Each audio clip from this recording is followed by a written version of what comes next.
نجات دے گا۔ جی ہاں۔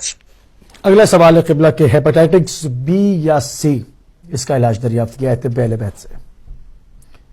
جی ہاں جی، دیکھیے ہیپاٹائٹس کا جو سب سے بڑا مسئلہ پرہیز کا ہے۔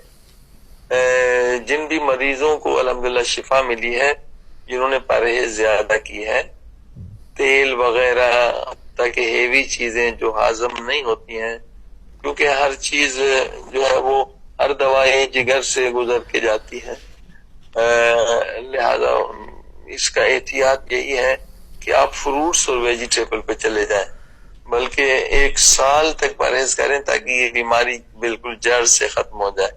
اور طب اہل بیت میں جو دوائی دیتے ہیں وہ مرکب، پہلا مرکب پہلا 1 مرکب 1 کہتے ہیں یا 1 پہلا مرکب اور مرکب 4، یہ دونوں دی جاتی ہیں۔ یہ دونوں جو ہیں ہیپاٹائٹس کسی قسم کا ہیپاٹائٹس ہو، بی ہو سی ہو جو بھی ہے، وہ ختم ہو جاتے ہیں، جگر کی ساری بیماریاں اس سے ختم ہو جاتی ہیں۔ اور اس کے ساتھ ساتھ صاف کنندہ بھی دیتے ہیں کہ ظاہر ہے کہ بیماریوں